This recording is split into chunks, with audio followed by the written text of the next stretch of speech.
We're back. This is the only episode we do live streams for. It's that special. Really? I love it, Monetary. man. I look forward to these. I do too. When you texted me last week, I was like, "Ooh, it's time already." It felt like we just did the last update. Was it last month? It had to be. No, Uh, it was in no, December. it would have been in December. Yeah, it was a little bit late, that one. Usually November would have been better, but depends for the old monetary base update. That's a big one.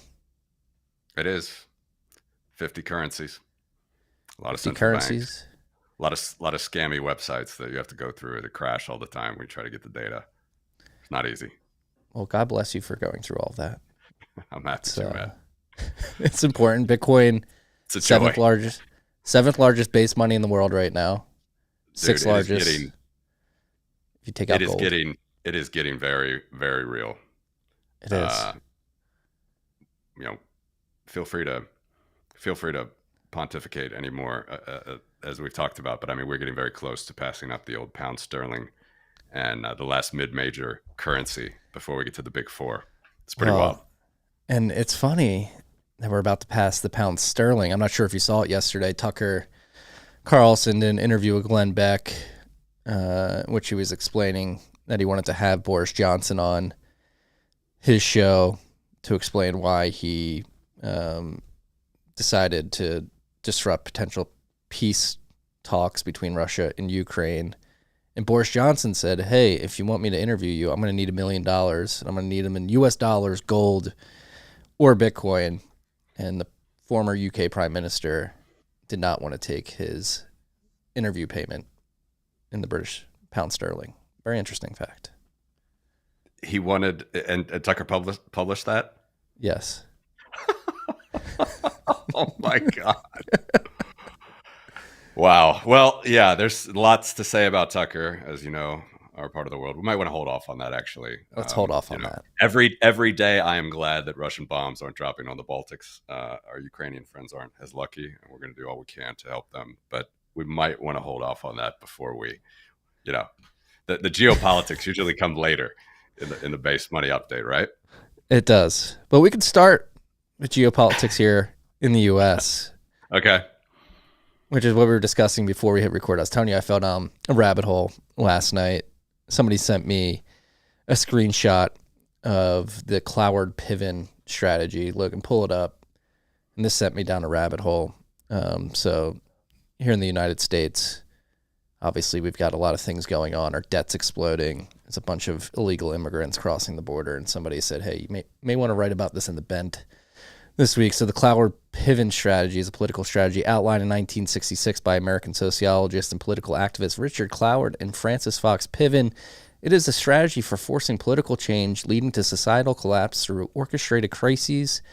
The Cloward-Piven strategy seeks to hasten the fall of capitalism by overloading the government bureaucracy with a flood of impossible demands, amassing massive unpayable national debt, check, and other methods such as unfettered immigration, check, thus pushing society into crisis and economic collapse by overwhelming the United States. It seems to be happening, though this is a bit tangential to the rabbit hole I fell down last night.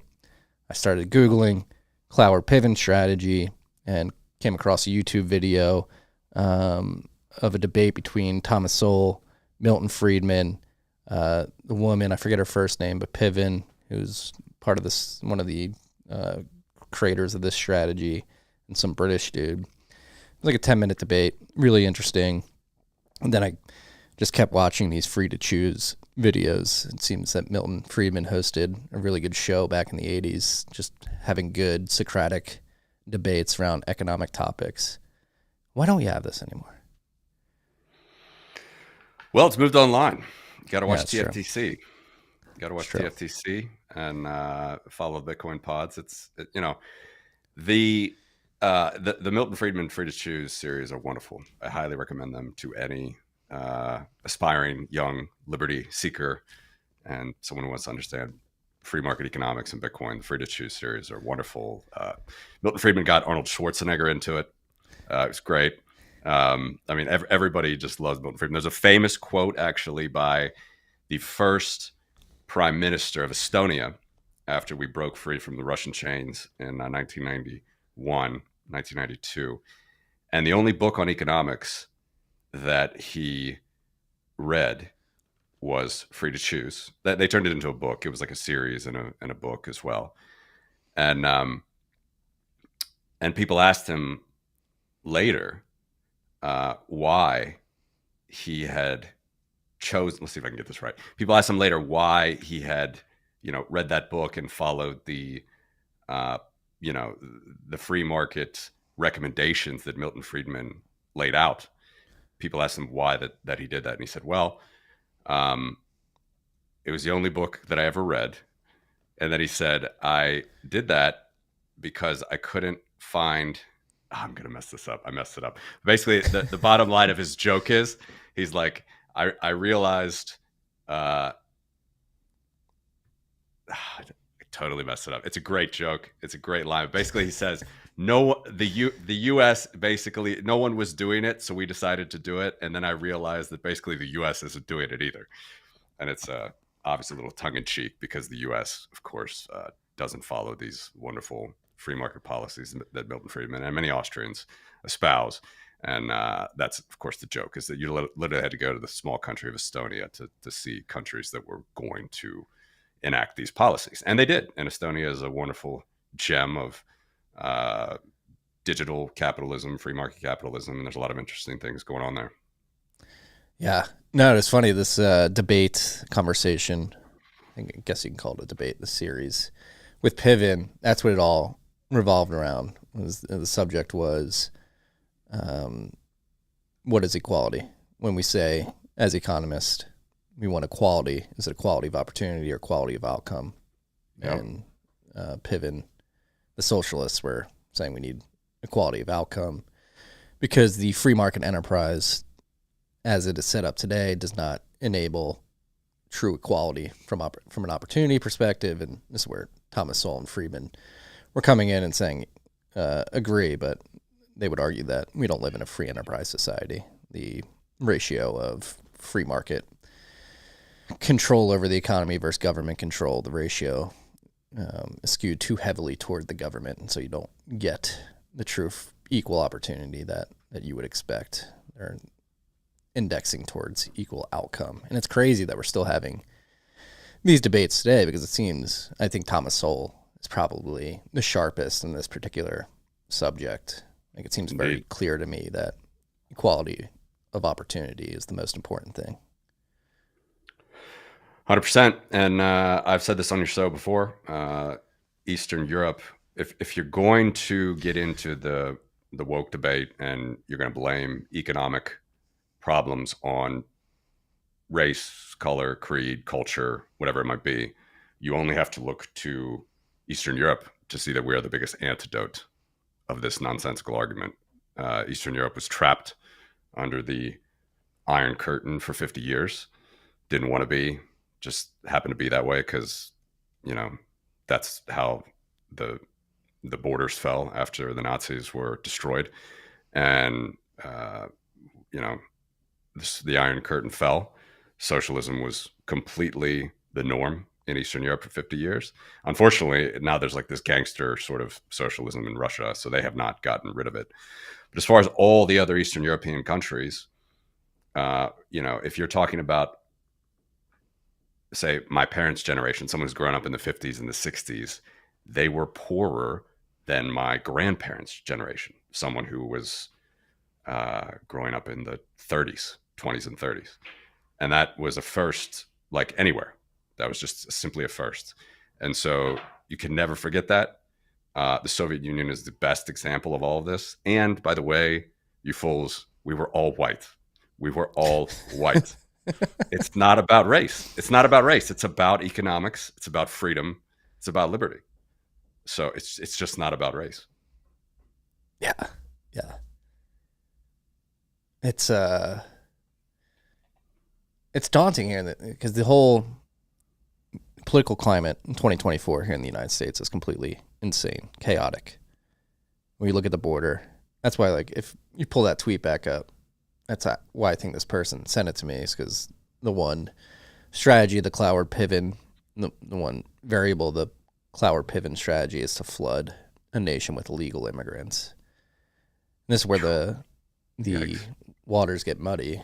It's because obviously there's a flood of illegal immigrants coming in, which is not good, but it leads to racist undertones and completely throws the baby out with the bathwater and connotates all immigration as bad. And that's right. The very confusing part of the United States right now is we should have legal immigration. And there are many people that are trying to legally immigrate to this country, but the amount of illegal immigration that's been enabled under the Biden administration is so beyond the pale that people are just like, whoa, what the fuck's going on? You see all these racist reactions going, just coming out from people who are worried about what's going on. And they should be worried. It's not good. New York City is literally not even checking IDs. They're handing $10,000 in cash to all these illegal immigrants that are coming into their city.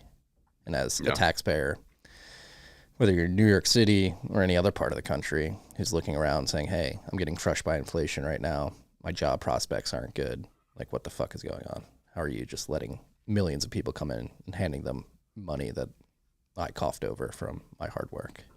Yeah. You got to sign the guest book. I mean, there's just no way around that. And this, what's his name? The Homeland Security guy who was Mayorkas. Yeah. What's the latest there? I mean, I haven't from Eastern Europe. I get a little bit bored with some of these. I think he got impeached. He got impeached last week. First time in 150 years or something. Yeah, first time in quite a while. Yeah. By one vote. That a cabinet official has. Yeah. So at least there's some recognition, but the problem is long out of control. And it's amazing. That chart is amazing how stark it is under Biden. So it's not going to be good for the election. You're going to have more fakery, and that's just the U.S. has a big problem there. Yeah, and it does make me wonder. That's why I fell down that rabbit hole. Like, is this strategy? Obviously Biden isn't doing any of this. He's completely mentally disabled. But the people behind him in his administration, like, are they filled with a bunch of socialists who are intentionally employing the Cloward-Piven strategy? Because it seems like if you look at the debt, the illegal immigration, it's pretty much by the playbook as laid out by Cloward and Piven in the late 70s. Yeah, that's scary, dude. I'm not sure I can add much more other than there's always been, this is a hot topic on even free market libertarianism, right? Is border security, and there are good arguments on both sides because, of course, if the culture is working well with immigrants, and immigrants can come to do things that, say, locals don't, and it's a free market and everything, and you don't have subsidies and welfare and handouts and everything, and you have to actually live on your own productive capacity. There's just arguments that open borders are fine, but I think in the world we are in, just like with so many other problems today, the world we are in 2024, it's very hard to see that the open border policy, specifically the wide open door policy that the U.S. has on its southern border, is just not something that's going to work. And it does make me think, like, I don't have a definitive answer to this. I'm going to talk to Peter Todd actually on our next episode of Crypto Voices. He is a big supporter of Ukraine, as am I, obviously. But the questions that arise about multiculturalism are difficult there. And you could talk about, like, what's happening in Israel. I don't want to go into all this, and I don't imagine you might not either. But let's talk about all of it. Let's solve all the world's problems. So. Yeah, exactly. But the main question, like with Israel, for example, okay, I am going back to what I usually say to you, and I know you might not agree with this often, and seems like it's getting worse, but the U.S. is strong. The institutions are strong. States' rights are strong. I know. I agree with that. I agree. States' rights are strong. Every show you have, you're getting more and more disillusioned with the U.S. government. I know this, but compared to where I am, man, and the bandits we got to deal with in the Ruski Mir, the Russian world, it's looking pretty nice still. But anyway, the point is, the U.S. really was exceptional. It really was over the last 100 years. It was a melting pot. New York's beautiful, all this stuff. There's just no way. If you talk about Israeli politics, not even talking about the war, just talk about Israeli politics. There's what, 7 million, I believe it's 7 million Jews, Israelis, and like 2 million Arab Israelis. I'm not talking Gaza. I'm just talking in Israel proper. There's no way that state would ever allow an Arab majority. And then you can, or vice versa. They've all been kicked out of the Arab states. There's no way that any Arab state would ever allow, and I think they're all gone anyway. They've been kicked out and they're back in Israel. There's no way that a Jewish minority could ever occur in any Arab state. But then you have to, okay, so those are like the hardcore extreme examples. But then you go like to Europe. Well, what's Russia doing with Ukraine? It's pretty bad. Ukrainians certainly don't want it. You talk about some other European states, talk about the UK, you talk about France, Germany. Germany is, I got Swedish friends, German friends. I mean, in some areas there, it's almost as good as gone. I mean, there are so many illegals there, which, by the way, is a problem and a fault of the United States wars, because the refugees were coming because of United States wars. So they can thank the United States for that. But, in parts of Sweden, I mean, they're literally, they do not care about the police at all, and the police won't do anything. So you're starting to have, this is bad multiculturalism. I don't know how else you want to say it, but I don't have a solution to that. If you're not going to follow the laws of the country that you're in, then the country that you're in, it doesn't mean anything. It ceases to be that country. And the interesting thing is, I think that America is still exceptional in this case. Like the private property rights, the First Amendment, the free speech, all that stuff really is amazing in America, and it's upheld. The institutions are strong. States' rights is good, although states' rights is being eroded more and more every day, it seems. States' rights was really good during COVID compared to Europe. States' rights in the U.S. really worked. So the U.S. it's like what Ronald Reagan said. There's just no freedom. It's losing. It's going away everywhere else. It literally is the last. You guys are the last bastion. And I say you guys. I mean, I'm American as well, but I don't live there at the moment. That's going to be a problem if America loses this freedom. And so my point there. Yeah, you can pull the thread if you want more, but this is a weird days for this multiculturalism. If you're not going to follow the rules, it's not going to work. And yeah, no, and I mean, we're seeing it like not only in Germany. You had the Eurasian immigrants rioting at the Hague last week, trying to literally set the Hague on fire. Ireland has been inundated.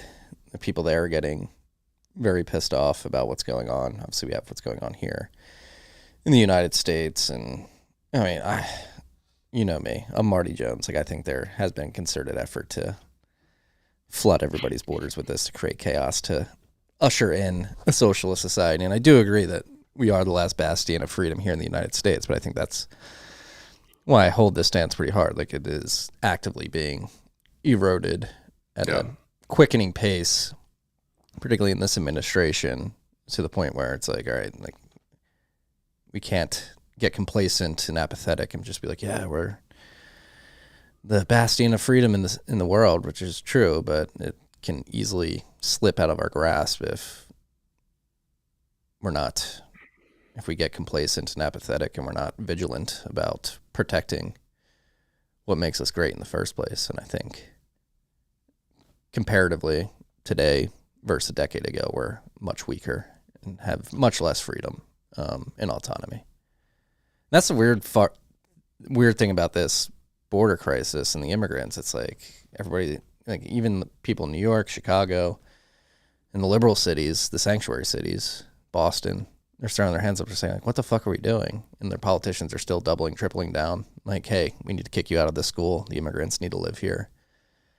And it's just, I think it may be an intentional goal of these strategies is to push people to the edge to create some sort of kinetic reaction in which are there any the state can come back down with more power. Are there any Are there any concrete, liberal Republican uh, I mean, liberal in the European sense. When I say liberal, Republican sort of led efforts to really work on this and to I actually have a mean, concrete fix. Texas just saying, hey, we're taking over the border. I think that's the first. I think the pressure got so immense down here that Governor Abbott and everybody else is like, hey, if you're not going to do it, we're going to do it. We're kicking you out. Yeah. We're taking control. I mean, Yeah. literally, if you look at the words in the Constitution, the federal government is not holding up its end of the bargain in terms of border security as laid out in the Constitution. So Yeah. Texas does have a right to defend its border if the federal government's not going to do its job in that particular area. So I guess that's like the first big reaction from in the European liberal sense, a reaction to these policies is, again, going back to states' rights. Thank God for Texas standing up and letting the federal government know, like, we're not doing this anymore. God bless Texas. It's true. I mean, you guys are the last bastion. Preserve freedom for us, and we can come back to it. But yeah, it's something that Europe. It's actually interesting that the Eastern Europeans are the ones that are having to fight and protect Europe right now as well, in kind of a similar vein. I mean, Ukrainians literally, even though they're not in the European Union, but the Finns. I mean, there's 600,000 reservists of Finns, and we've had border crisis in Finland, Latvia, Lithuania, Estonia. They've been sending refugees from the Middle East over. They fly them to Minsk, which is the capital of Belarus, on a plane. They fly them to Moscow on a plane, and then they put them in buses. And again, I'm saying this like I don't have empathy for people that are in that situation. I do, but they're actually being used as pawns to politically disrupt Europe at the moment, well beyond what Europe already did to itself. Again, with the help of America's baby Bush's freedom-loving wars of the early 2000s, which caused a metric fuck ton of refugees coming to Europe, which is just so sad. So we already have that we've already, trying to absorb primarily in Sweden and Germany. And then right now it's the Russians are trying to agitate as well there. Yeah, I mean, from a strategical standpoint, it makes sense. Like the Western Europe and the U.S., broadly speaking, have just completely eaten themselves. Like they have to pretend to like this stuff, even though it's destroying their societies. And it's going to take a bunch of crow eating to be like, all right, this is bad. You have to backstep literally 15, 20 years of policy and LARPing about climate change, the beauty of strength and diversity and all that stuff. You basically have to eat crow and say, hey, we were actually wrong. And I don't think the people in place are going to do that. It's going to take the Texases of the world to bring sanity back. There's a real challenge too with actual citizenship here in Europe. I can tell you, just to relate what's happening over here is I know in Sweden that the issue has been raised to actually revoke citizenship, which is that's a massive thing to do. I mean, that's not done really international law. I mean, like Snowden, we took his passport, but it's just not done. And but these people, they don't speak Swedish. They're living off the system, and it's not Sweden, so they're having issues there. Everywhere. Talking about issues, let's talk about solutions. I truly believe that Bitcoin is a solution to this problem. A lot of what we're talking about right now cannot happen if these governments don't have access to a money printer to fund all of these activities, whether it's printing money, giving it to NGOs to facilitate all of this, whether it's printing money to subsidize the welfare state, to incentivize people to come and flood these borders. We can take their hands off the money printer and give the money back to the free market. We may be able to solve these problems slowly but surely. I think it's at the core of this problem. And we're here to talk about good things. Bitcoin, I think we believe, is a solution to the money problem. It's having some success. So let's jump into it. Massive success, my friend. Let's just do the big picture here with this chart, Logan. So this is the big picture. Monetary settlement assets. Okay, base money. We've done a lot of episodes now together, Marty. So I assume most of your listeners automatically they know what basic money is, but you literally got to think this is the top, but actually the bottom, the core of the financial system, however you want to look at it. And there's a value to these things. Gold, silver, everybody knows. But if you want to talk other currencies, you got to think about the balance sheet of the central bank. You got to think of what the central bank controls. So here was the latest that I did. Bitcoin is a little bit lower in pricing, but it's still in the same spot. This is all that there is as far as monetary assets and how value settles. So you have gold there. That's obviously base money of old days that doesn't work anymore. There's half of this value is in, say, gold bars, bullion coins, but half is in jewelry. So that goes into like dowries. India and China, they use that a lot. So that's number one. It's been number one always, actually. It's about $12 trillion worth of gold in the world. If Bitcoin hits that, it's $606,000 Bitcoin. Then you got these big four, the dollar, the euro, the yuan, and the yen, in that order. The yen actually shows you how its purchasing power has fallen massively with the exchange rate against the dollar recently. It used to be number one, actually, for some years in the old base money ranking. Now it's number four. But all those roughly, you're at 250, going up to $300,000 Bitcoin, and you'll match one of those. Then this is what we alluded to earlier. We got the old mid-major pound sterling. We are right there. $51,000 Bitcoin. Pound sterling is $58,000 Bitcoin. We have Bitcoin here. And silver, Bitcoin passed this long ago, actually, in February 2021. A lot of people get that wrong. You have to look at the non-industrial silver. So that's what this is. Then you have the rest of the mid-majors: Swiss franc, rupee, Aussie dollar. The ruble is kind of fake, but still fakely it's up there, and then the Hong Kong dollar. So that's the list. That's literally the top 10 monies: gold and silver and Bitcoin. There's nothing else.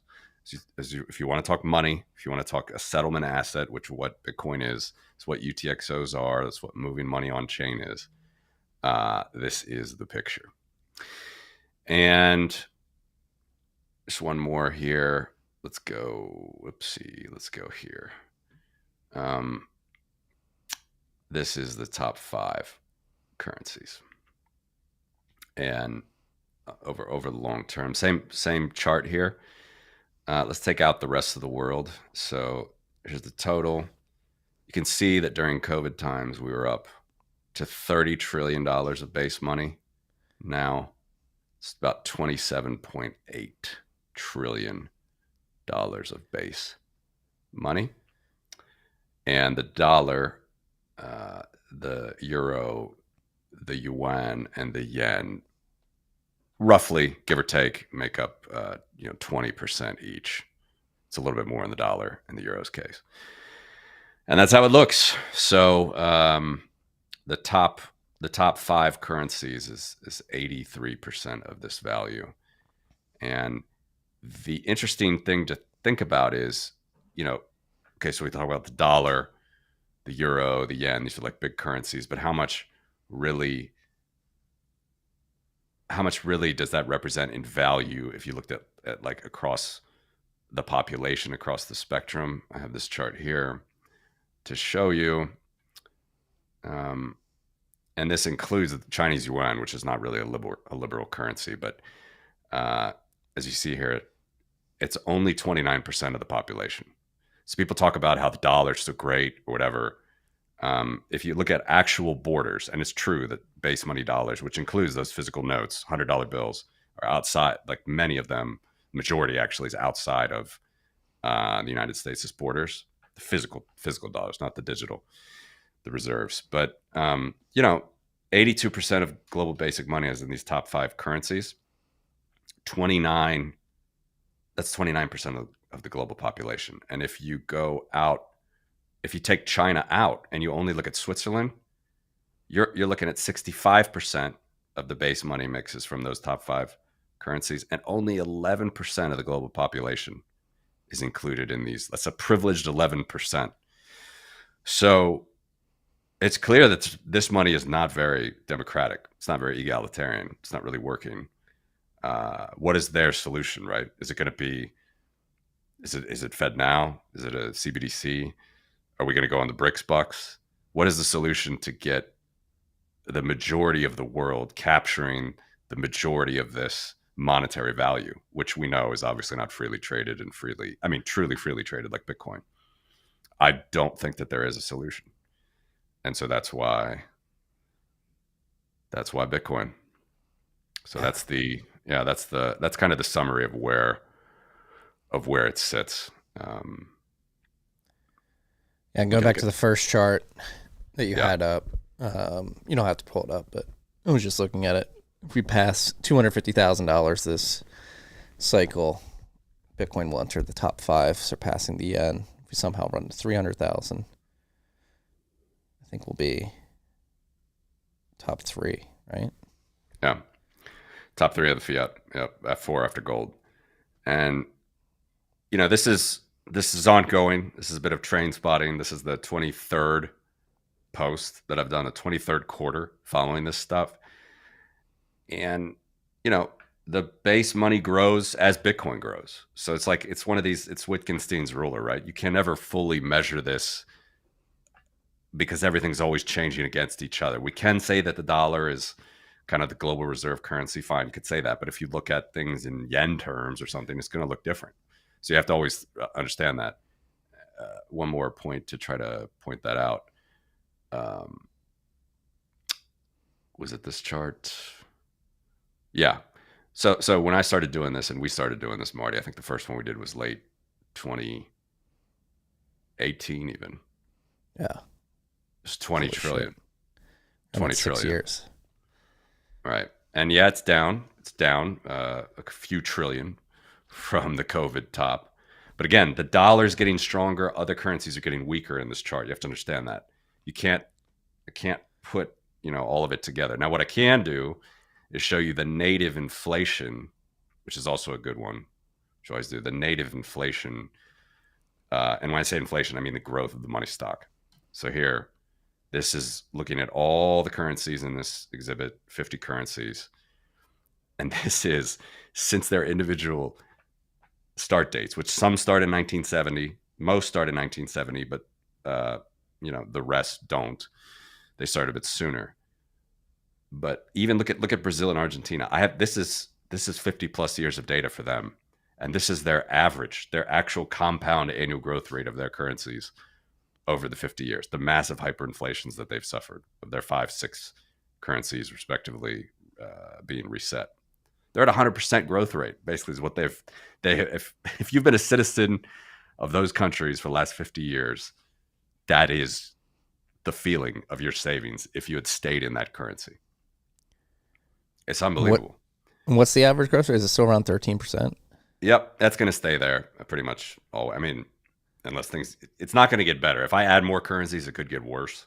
But that's a pretty stamped number to remember. It's 12.9%, which again, due to the effect of compounding, that's about only 1% a month. Because of compounding, it goes up to closer to 13, not 12%. Just little factoid there. So yeah, 1% a month compounded is what your currencies are inflating at on average with all the data that we have over the last 50 years. 1% a month. That's a huge number. It's massive. And that's, again, I think it's important for anybody who's new to the show, new to this analysis that we do every quarter. It's really important to internalize that the rate of growth is very important. And this is monetary base inflation. The inflation rate that you're probably more familiar with is the price inflation, CPI. And that's been a big topic here in the United States, particularly the Biden administration trying to position their economic policy as a good policy for American Bidenomics is working. And they'll point to a lower rate of CPI compared to 2 years ago as the government winning. But you have to realize that price inflation is still going up. Just because the rate of inflation is lower doesn't mean the prices aren't going up. They're just going up less quickly than they were a couple of years ago. And you also have to internalize that they're building on a higher base that was set a couple of years ago. So the Biden administration will come out and say that they're solving inflation. They have not solved inflation. We still have price inflation. It's still going up, just at a slower rate and building on a higher base. So they have not actually reduced prices enough to make it beneficial for the end consumer at the end of the day. Yep. And the if you think about, the way you're taught in, I don't know, sort of basic finance classes or economics or whatever, the number that they always say, right, with this is like 2%. 2% is the purchasing power degradation to expect. Of course, they don't call it that. They call it price inflation. And that's, first of all, that still means that your purchasing power will have every 30 years. This is much quicker, right? The actual rate of growth of the money, you're doubling less than every 6 years. Every 6 years, a little bit less, you're doubling at 12.9% per year.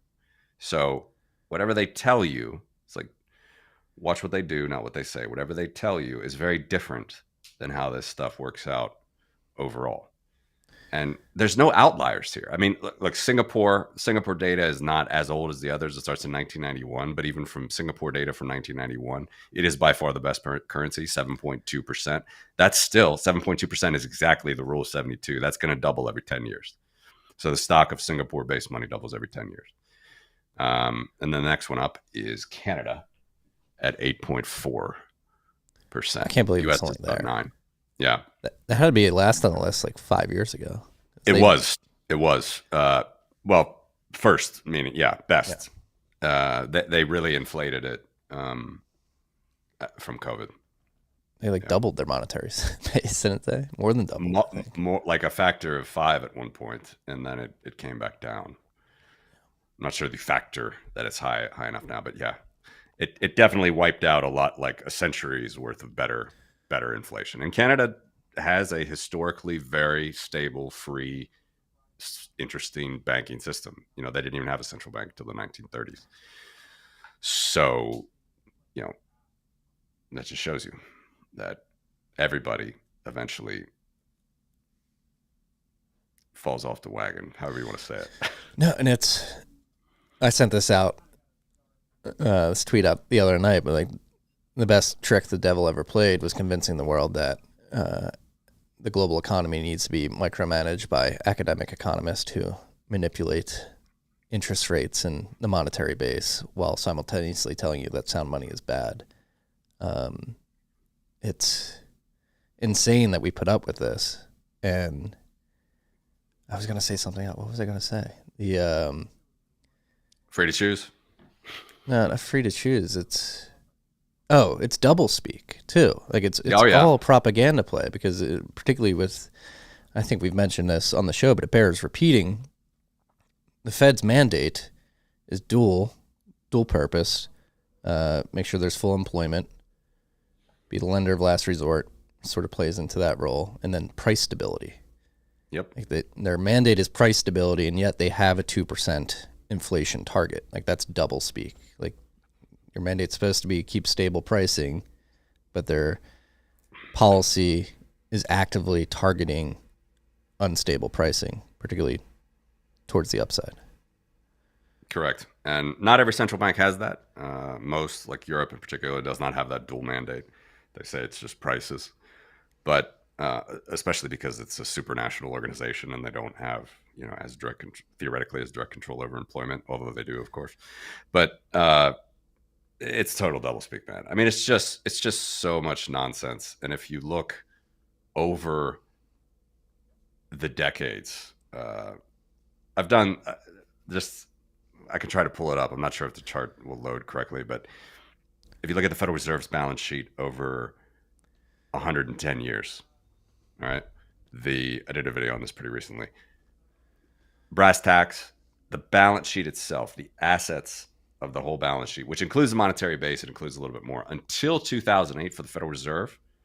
Remember, it's like 9 now overall, which is basically the monetary base. The balance sheet, 6.6% growth.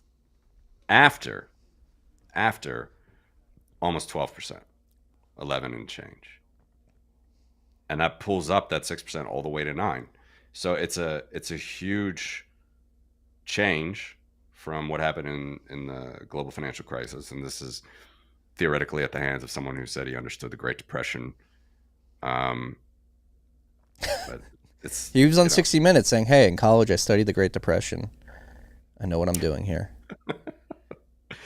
It is remarkable. And that they just continue to poo-poo Bitcoin. Look, I got some great charts for you today.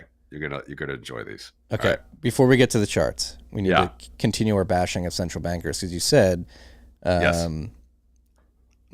Like not everybody has a dual mandate. But where did this inflation targeting come from? It came from New Zealand, funnily enough. That's right. Early 90s, New Zealand was the first one. New Zealand was the first one. And I don't know if you saw this, but the other week, there's been a lot of piercing of the veils this month. And the governor of the New Zealand Reserve Bank had a big piercing of the veil a couple weeks ago. Look and pull up that tweet. I'm not sure if you saw this, but he was in a committee meeting talking about stabilizing the economy. And here's what he said. The fiscal challenges, etc., that are there. So very focused on being cost effective. We actually fund ourselves and then work out what dividend is needed to pay. So we kind of it's a great business to be in, central banking. You print money and people believe it, and touch wood. And so it's a slightly different beast. You print money and people believe it. He goes on about Bitcoin, doesn't he? He does. I actually do have that that clip as well. But he was saying Bitcoin is not a medium of exchange, a store of value. It's only used by criminals. It does not compete. Piercing of the veil is so true, dude. That is an unbelievable. I saw that press conference was unbelievable. It's just jaw dropping. These are the people that, and credit to the Mises Institute as well. They've always been ahead of this. If you read Mises Institute articles and papers from the 80s and the 90s, they were always ahead of this. But it was intentionally meant to be complicated. It was intentionally meant to not be clear with the data and everything. And, the Federal Reserve, they started putting all of their data online, at least historically, archiving it from 2002. But you can't, of course you can find some money supplies that go back further, but the actual hardcore data is only from 2002. And then there's a great Charles Barnett. I've talked about him on my podcast and done some videos about him. Really interesting ex-Fed economist. He runs this. He's not so, he's getting up there, and he's not so familiar with Bitcoin, unfortunately. But he has this Center for Financial Stability, and they've done a great job of dissecting the Federal Reserve's balance sheet on a weekly basis back to the founding of the Fed. But you have to go to these third-party people that are interested, like me, to actually find. Oops, didn't mean to get the thumbs up there. To actually find the data, and it's the same thing with this guy. You have to go to his website, look at his spreadsheets, drill down to actually see the balance sheet of what was the balance sheet of the Federal Reserve during the Great Depression. They don't tell you on their website. It's unbelievable. It should be a transparent, open, forwardly governing body of the nation's monetary system. And the Mises Institute, credit to them, for decades has been calling them out that they're purposefully trying to make this complicated. It's not. Just from the naming of the institution itself, going back to propaganda, Federal Reserve, people are like, oh yeah, it's the government. And it's not. It's incredible, man. It's absolutely incredible. Yeah. But it's, I don't know. I feel like, maybe we touch on this later in the show, but I feel, again, the piercing of the veil, their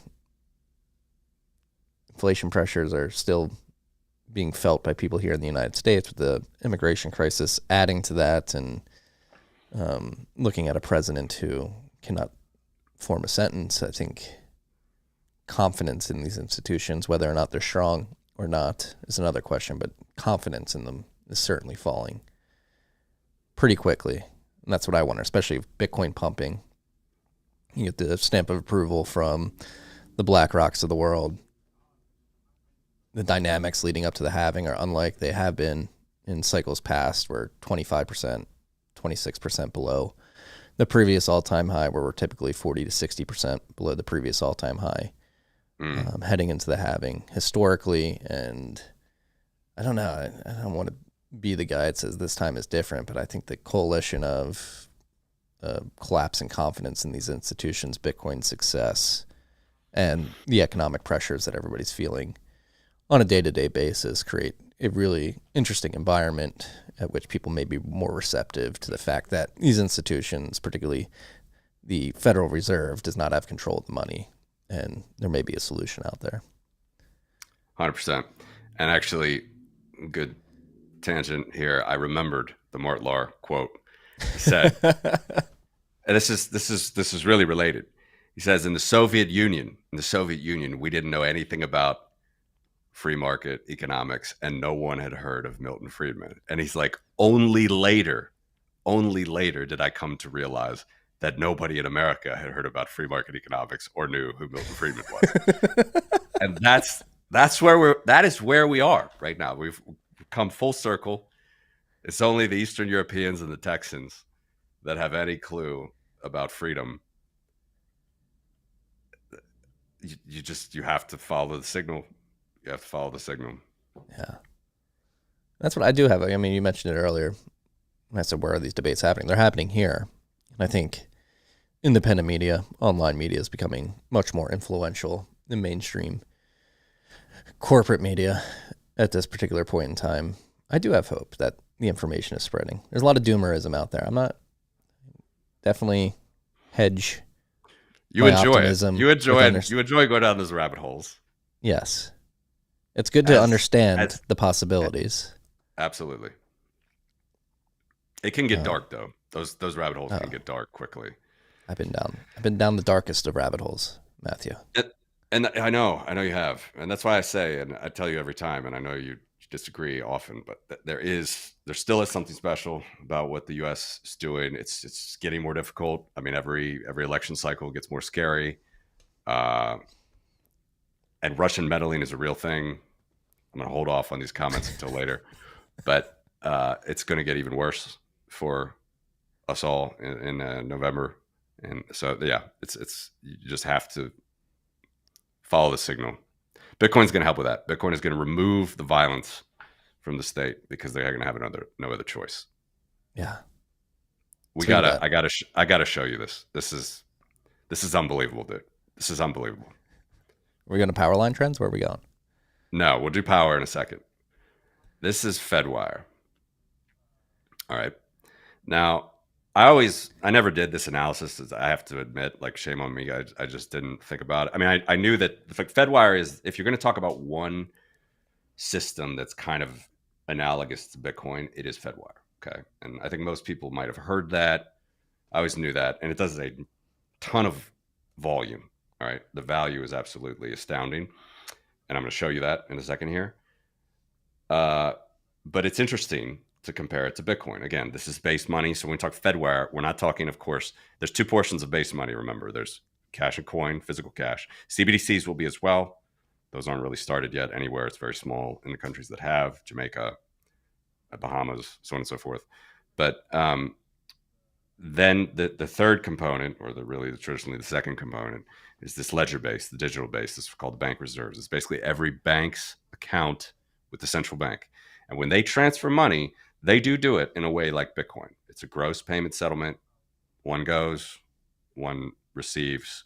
It's like Bitcoin. It's a gross payment settlement. Everything else in society, all your bank accounts, all your credit cards aren't even real money. That's credit. Like, that's not even, but your debit cards, your Bank of America to Chase to Schwab, whatever, those are your ACH payments. Those are PayPal, Venmo. This is all net. Those are net settlement systems, have nothing to do with Bitcoin. It's completely different. That's fiduciary media. But Fedwire is close. And I figured I might as well do this analysis and actually like find the historical data to see where we are. So here's Bitcoin. This is courtesy of Coin Metrics. They do their adjusted value transfers originated. You take out the obvious change. You take out inter exchange payments, because you can tell those as well. So you try to get the actual economic value. And of course, so this is in Bitcoins, but then you put it in at any time, put it into dollars. Now this is a trailing 12 month. All right, so I put in trailing 12 month. The peak, 5.5 trillion, August 22. Of course, we were in 2021, massive prices, so it takes it up. Now we're down, but look, we're swinging back up on the uptrend, of course, 1.43 trillion. So 1.43 trillion. Now I'm going to put Fedwire up. All right, so it's massive. You saw that Bitcoin basically disappears. Okay, and I always knew this. I knew it was massive. I never really bothered with it. Never thought about it. But if you actually do the comparison, look at this. Now let's look at. All right, let me explain it really quickly for the listeners. I won't go through the whole chart, but Fedwire does quadrillions of dollars a year. Okay, they actually the answer is about 1 quadrillion. 1,000 trillion is a quadrillion, so they do $1,087 trillion a year. Fedwire.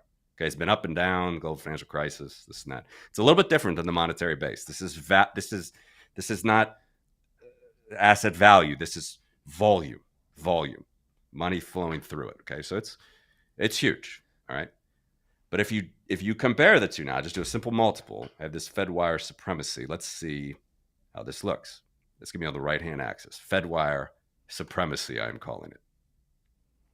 Now this looks really good immediately for Bitcoin. This is linear scale. I'll put it on log scale now. Oh, oops, wrong side. Here we go. All right. So even though Bitcoin, and it is much smaller still to this day, if this went to 1, right, Bitcoin would also do $2 quadrillion a year. It doesn't, right? But look how quickly it does go down in 15 years of Bitcoin. So it used to be, Fedwire used to be 22 billion times larger than Bitcoin. All right. Back in 2010, the volume of Fedwire was 22 billion times Bitcoin. You go to the first peak, Fedwire is only 100,000 times in 2013. Actually, 30,000. December 2013 was the first, kind of main peak of Bitcoin. Fedwire is only 30,000 times bigger than Bitcoin payment volume. You go to 2017 year end. Fedwire's 1,100 times, only 1,000 times bigger than Bitcoin. And then let's zoom in.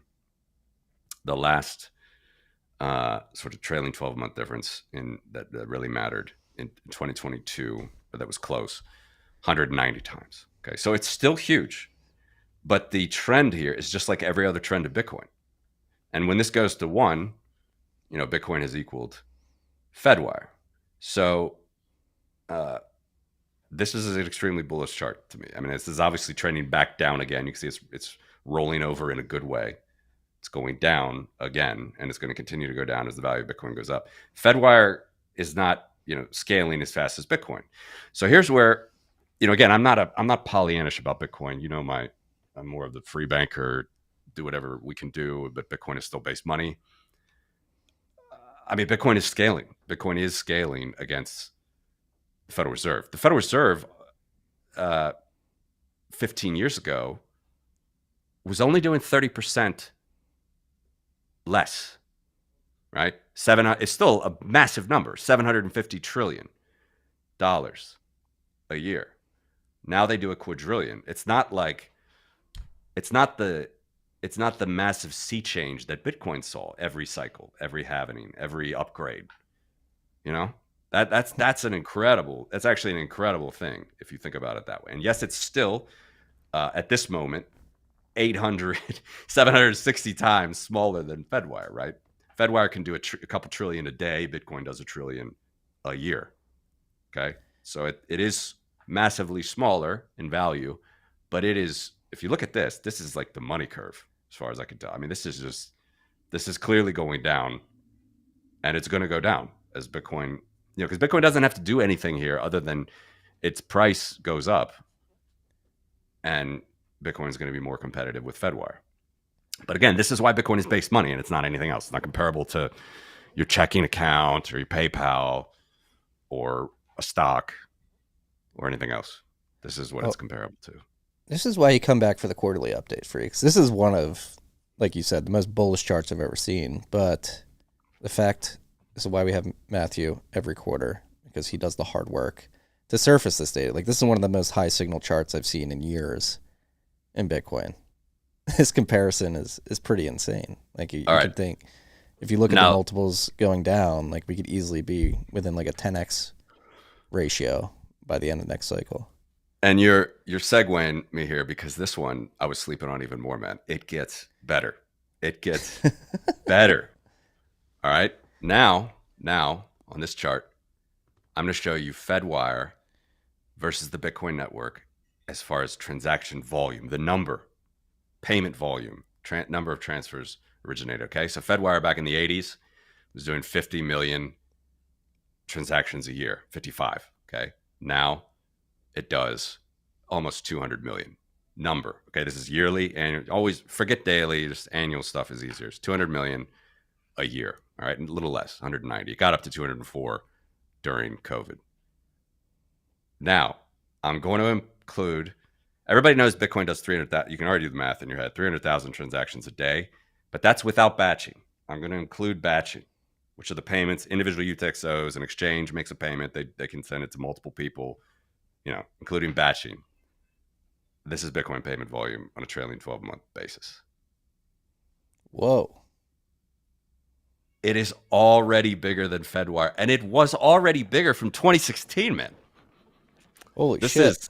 This is something I completely slept on. It is true that if you look at it, just transactions, those 300,000 a day, it's less. It's not actually that much less. I don't have that on here, but you're still at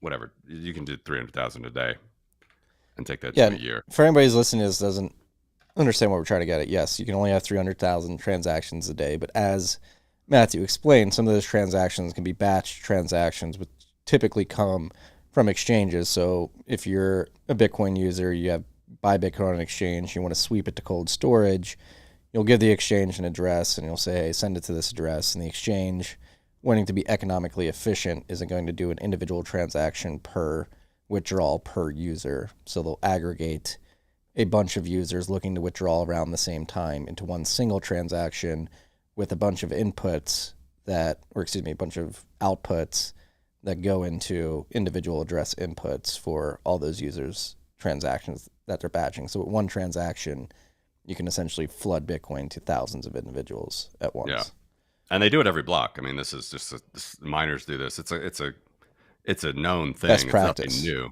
Yeah, it's best practice indeed. So that 300,000, that would be about 110 million transactions a year. Let's even just take this off. So you're still, if you just look at Bitcoin transactions only, then that you're about 50% of this, right? I don't have this on this chart, but if you really look at the economic apples to apples, is everybody's getting an output, and that's absolutely the case with Fedwire. This money is going to banks. It's not going to, your checking account when you make an ACH payment. This is bank to bank payments, direct, happens every day on Fedwire. So does Bitcoin do, almost double that amount at the moment. So that's incredible. And then if we look at the TPS, it's the same number. I just put it. It's also kind of interesting. Is Fedwire, Bitcoin, they'll line up here. So Fedwire does 6 transactions per second. Bitcoin does almost 12 at the moment, if you include the payments, if you include the batches. So I think I told you it was going to get better. This is unbelievable. And I have to admit, as a base money specialist, I'm a bit sad that I didn't look at this earlier or didn't really care about it. But this is the most bullish chart I've seen in forever. And that's this is apples to apples, folks. Yes. This is apples to apples. There's nothing hidden here. Well, that's what I was going to get at, is like a lot of the conversation, particularly around transactions per second, is apples to oranges when people are not recognizing that Bitcoin's base money really at its core. They're trying to compare it to a Visa, a MasterCard, and their transactions per second. They see 12 transactions per second. They're like, heck, that can never scale. But it's like, if Bitcoin at the protocol level is the basically reserve settlement layer of this system that will be built in layers on top, this is actually extremely bullish. It's doing double the amount of transactions that the incumbent system is, and we're still less than 0.5% of the global population has adopted this. Yep. And this does get back to the perennial scaling debate of Bitcoin and Lightning Network, and and everything that's coming up now as well with the how do you call the UTXOs that are under the new The ordinals? not the ordinals, but the Covenant UTXOs, CTVs, I forget, CTOs. I'm sorry. I mean, check template verify is the opcode. See, it's CTVs, yeah. So but with the covenants, obviously that's a hot topic and everything, and that's fine. Those are very good things that Bitcoin should do and Bitcoin can do and Bitcoin will do. But again, without with just the upgrades it has had and just doing what it's doing, yeah, in dollar amounts it's much smaller than the Federal Reserve, but in numbers it's bigger, and that's just an incredible thing to me. Now, this is only the Fed. There's Euroclear. There are some other base money payment networks. Okay, this is just the Federal Reserve. This is just one base money. There's Euroclear, and there are other main base money settlement systems, between the main central banks. But this is a pretty interesting benchmark, I think, to look at.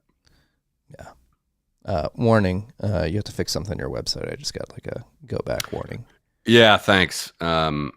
It's my web guy jumped the gun on this. It should be fixed by tomorrow, the next day, and it's getting improved every day. It should be better. Well, the reason I'm checking is can we get these charts on your website yet? Yeah, there will be more and more on it. But I'm also doing YouTube videos, so you can find it on my Porkopolis channel. They've been incredible. We've been transcribing them into articles, putting them on TFTC. A lot of high signal there. Appreciate it, man. It's always enjoyable. I'm not trying to blow smoke up your ass, but this is as somebody who's trying to pitch potential investors on Bitcoin why you should be investing in infrastructure, why you should be investing in Bitcoin directly. Again, going back to this apples to apples comparison, many are very confused about transactions per second, particularly comparing it apples to oranges, and having this type of data to be able to go through and be like, hey, Bitcoin at the protocol level is most comparable to Fedwire. Let's look at what's happened historically in terms of Bitcoin catching up to Fedwire, in terms of total volume processed. It's certainly catching up. And then if you look at actual transactions processed, it's more than double already. That is one of the most bullish indicators you could have. And it's been completely hidden from the market until you surface these charts. It's remarkable. I mean, I can't explain how I've missed this, honestly, but I was thinking about it. It's like we need to see what Fedwire is actually doing. And there you go. It's another thing where they're not really, the data is kind of there, but they don't want you to think about it, I guess. And Bitcoin is already scaling better than Fedwire. Again, I'm not trying to be Pollyannish. I know we can improve Bitcoin. I know, there's a role for Bitcoin in the global South. There's this big role for mining in the global South, which is amazing. All that stuff is happening. It's great. But at the end of the day, it comes back to this as far as like you said, the apples to apples. This is base money. You cannot talk about 50,000 transactions per second peak volume of Visa and say that that's what Bitcoin is. It never was that. I mean, it's already, I wrote this last night in the newsletter, saying it's undeniable. And I was basically going off instinct that Bitcoin is better money, but this actually makes it undeniable to a certain extent. It is objectively facilitating more transactions than Fedwire. Unbelievable. And imagine what it looks like at scale. Again, we're still in the early adopters phase. Imagine when that becomes fully adopted. And this will be interesting as well to see how quickly this one comes down in the next one. We've peaked at 200, little under 200x, smaller than the Fed. Value wise, it's a much easier jump value wise than it is transaction wise. So, I mean, we're off to the races, man. Off to the races, and just a little bit smaller than the pound sterling's base money as well. This is the gradually then suddenly chart. Yeah. It's sneaking up. It's sneaking up on the incumbent monetary system. It's pretty crazy. I mean, Wow. think of all the times that Peter Schiff said this is not real money and not a real payment network, and it just slowly catches up to Fedwire. Yes, I know if you the light green shaded area is huge, but there's no other than the changing of the value of Bitcoin. There's nothing stopping this dark green. I can put it on log scale so you can see. That's kind of maybe takes away the effect. This Bitcoin, which is very small at the bottom, it's just the value of Bitcoin that would change this chart. Like as you see from this chart, it's not a problem to scale to the level of Fedwire transactions as far as number. So it's just the value of Bitcoin that would change this. In terms of transactions per second, like as the value goes up, as adoption goes up, like that number is probably going to go parabolic as well. It's just best practice batching gets and fees will be, of more course, and more people. Yeah, the X factor, of course, is fees here. I understand that. That's gonna affect it, of course. But it's undeniable that the growth of this one in particular, the value, like fees, have never, at the end of the day, if you're talking again base money, global settlement, transacting of base money globally, it's undeniable that fees mean nothing in as far as this chart goes. It will mean something more in the future when they come, very large value transfers. But we've gone from being 22 billion times smaller than Fedwire to only being 760, 800 times smaller at the moment. It's progress. That's progress. It's progress, folks. You want to do the power? I want to talk again. This is why you come back quarter after quarter, freaks. Matthew is crunching the numbers. Like again, maybe it's a bit of shock and all caught up in the moment, but this is like these two stats are things that we should be leading with in terms of marketing Bitcoin against the incumbent system to show its success. Where people are like, oh, it's failed. It's all drug money and criminals, whatever. It's not a store of value. It's not a medium of exchange. It's like, well, actually, if you look at the facilitation of final settlement transactions, it's doing quite well. And how much drug money was going through HSBC and all of these, regular old commercial banks, and they got fined, not even a quarter of their profits for just billions and billions and billions of drug facilitations through the legacy banking system. It's just childish. I mean, as Joe Kernan would put it, Bitcoin, US dollar. I'm not sure if you saw that. I didn't, but he's a Cincinnati man. He went to my high school, actually. Oh, he did? Yeah. Something good in the water.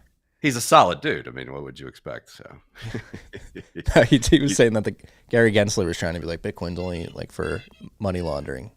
Oh, my God. I couldn't watch that whole interview. I just saw a couple clips. But so what did he do? I'm sorry. What did he do?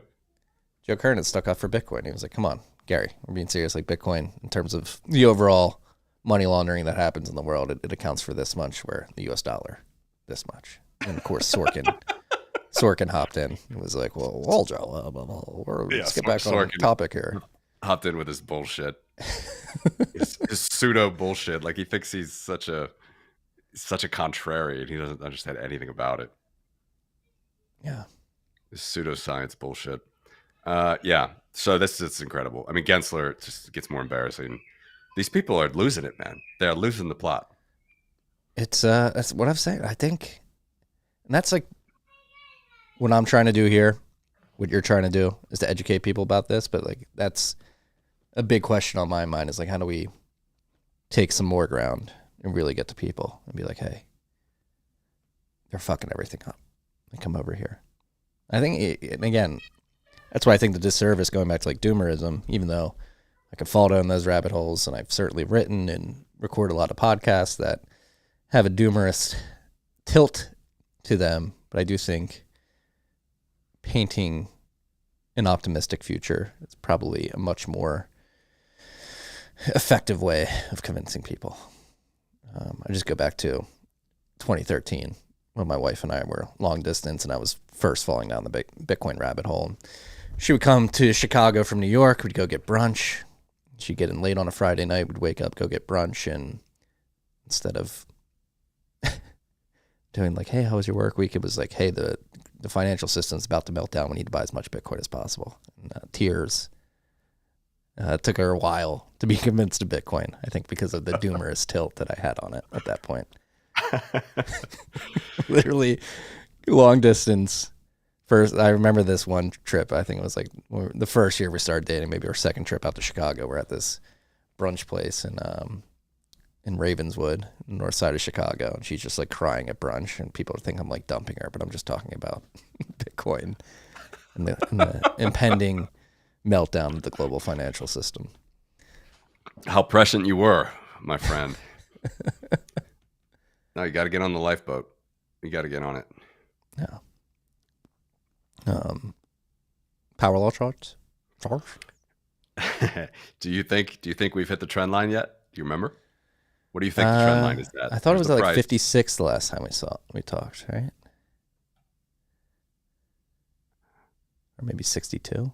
What was it? 65 at the moment. 65. It goes quick, man. It goes quick. So here's the old power law. This is the closest trend line that Bitcoin has now of just a typical statistical trend line. 95% R squared. And we are still not at the trend line. So it's a very rare event to actually cross the trend line up or down, right? Sometimes it kisses it. And of course, this trend line would be different back in the day. We don't have to talk too much about this, but it goes up. The price is above this black line. It's going to pull the black line up. Price goes below the black line. It pulls the black line down. It's very simple. It's just statistical. It's not a linear trend. It's not a logarithmic. It's not an exponential. It's a power law. It's the fourth kind of trend line. It just means it moves in relation to the power, which is a formula that you can use to find it. And it's beautifully following this, and it fell below it in 2022 during all the puking and the gross, SPF things. And another beautiful thing we can do here is we can show percentile bands to where we are. Okay, so let's go 1 sigma down and up. Let's zoom in again. We don't have to do the whole history, I think, on this time. So we fell below a 1 sigma move. 2022, we that means anything inside these blue bands, this happens 2/3 of the time. Okay, so 2/3 of the time the price will be inside these blue bands. So we're in a very normal state right now, nothing crazy at all. No matter what you read, any stupid article you might read on some stupid website about Bitcoin, we're completely normal at the moment. There's nothing worrying about it. Doesn't matter what some moron in Wall Street writes an article about ETFs. Doesn't matter. We're completely in a normal. You're talking about Jim Bianca. No comments. No comment. No. We should touch on that after this, but yeah. Hey, for the record, I was not thinking of him. I was not thinking of him when I said that. Definitely, there's lots of people to think about there, but it was not him. If that matters to anybody. All right, that's in a completely normal situation right now for Bitcoin. Then you can go 2 sigma. 2 sigma, all right? That means anything inside these red bands happens 95% of the time. So still pretty normal, actually. But if it goes outside the red bands, that would be not normal. Okay, so interestingly here, we did not hit the red bands in the last run-up in 2021. We did, I've said this many times, but just for the new listeners, we did hit it in 2011. We did hit it in 2013. We kissed it just a little bit in 2017, okay? But we did not hit it in 2021. Only hit the 1 sigma move, but we did hit it to the downside, which is like a very rare thing to hit it on the downside. I mean, of course, it has to happen because 2.5% of the time it's going to hit 2.5% above, 2.5% below. That's how it works. So we kissed it here in 2020, end of 2022, and now we're coming back to the trend line. Now, interestingly, the way this math works is usually when it hits the trend line, something big will happen. Again, this trend line moves. It's hard to show you everything. You kind of got to look at past data. Here, when this really puked in 2018, that was the trend line was a little bit higher. So we've pulled down a little bit. So it actually, interestingly, really started to go down in 2018, right when it did hit the all-time trend at the time. Now the all-time trend is slightly lower, doesn't always go lower. Just I've talked about that many times as well. It can go up, it can go down. Once it goes back above, the price goes back above that trend line, it's going to pull it back up. So this is how it works. It's nothing fancy. It's not locked. It's no locked, certain type of evaluation model. This is just simple stats. And then the beautiful thing with this is we can also project out to the future. So let's just zoom in. If we go out to the end of the decade, a 1 sigma down is $289,000 Bitcoin. Sorry, 2 sigma down I should start with. Okay, the worst case, theoretically, according to this, $227,000 Bitcoin is 2 sigma down, 1 sigma down, 289,000. The trend itself, 572,000. 1 sigma up, 1.2 million. 2 sigma up, 3.7 million. One more, because we know the 4-year cycles, right? So if we assume the end of 2025 is the next cycle, the regression itself, $124,000 Bitcoin. Let's move out to December. It's usually December, right? $128,000 Bitcoin is December 2025. 2 sigma down would be 50,000. Why do I have 2 sigma down on the top? I got to reorder this. 2 sigma down would be 50,000. 2 sigma up, $832,000 Bitcoin if it makes a 2 sigma move in the next cycle top. So this is the fun one, this chart. Maybe a stupid question, but is the ratio of the amount of is the amount of time spent above the regression timeline and below the regression timeline equal, or it just depend? He's coughing. That's what I'm trying to. I'm not a econometrics statistician. Sorry, wrong pipe there. You asked the question again. The amount of time spent below and above the trend line, it doesn't necessarily have to be equal, because you can have short spurts of the price going way high, way low. Not a stupid question at all. This is not a bell curve. Okay, so when you see some of these things done, when you talk about 1 sigma, 2 sigma, it's usually a bell curve. It just assumes a bell curve. It assumes a normal distribution. We don't have to do that with finance, especially with finance when it's something that we have all the data for, like Bitcoin, so it's beautiful. It's just percentiles. Like I don't need to assume anything. I don't need to assume that this thing in nature typically moves like a bell curve, like you're asking, equal on the top, equal on the bottom. So no, the answer is no. And you can see that in that let's just take the 1 off and we just look at the 2. You can clearly see here that the 2 sigma down line is closer to the trend line than the 2 sigma up line. So what that is telling you is that most of the time, and then let's even put like 1 sigma up, right? So you can see that most of the time the data is hugging around the trend line, but the extreme moves are indeed, as you would expect, to the upside, not to the downside. So the answer is no, it's not equidistant and it's not a bell curve. So I am using the language of standard deviations there. 1 sigma is 2/3 of the time, 2 is 95, 3 is 99, and then it goes to like weird numbers. But you don't need to do that with finance. It's just percentiles. So we have all the data. So it's a good question. And finance never moves in a bell curve. It usually moves in either an exponential curve or a power curve, and the percentiles can be whatever they are. You just kind of got to measure them. Yeah, and it highlights the importance of time in the market when it comes to Bitcoin, not timing the market, because historically the price moves to the upside happen pretty rapidly and aggressively. Yeah. So it's just making sure that you're in the market.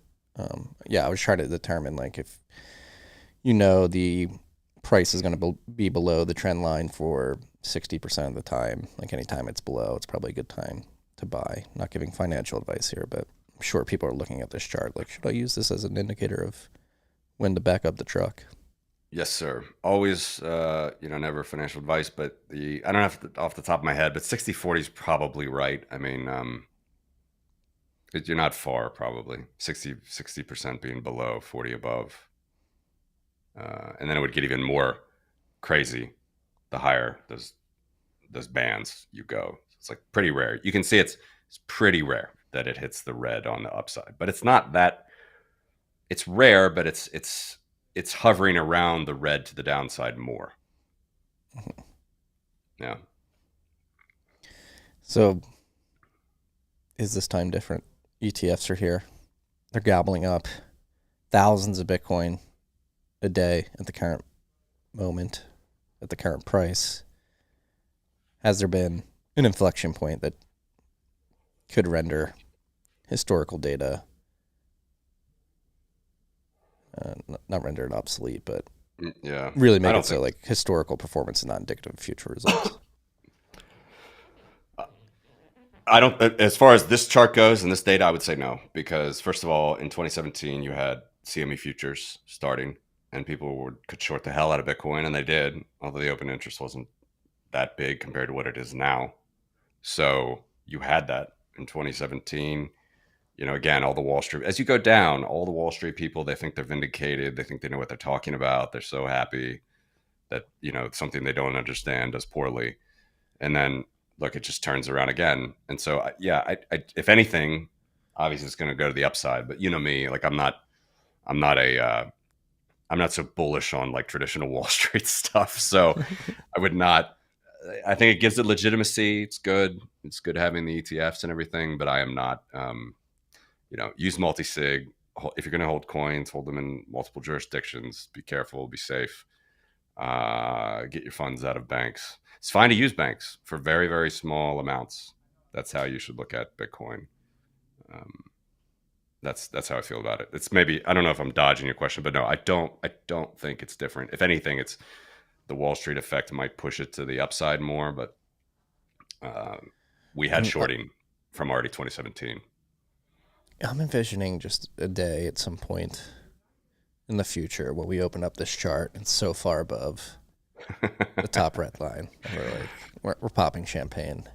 Yeah. Let's copy that clip, man. Copy that clip. That would be interesting. That would be interesting. If that ever does happen, you got to warn me the day before we record because I'm bringing champagne. I love it.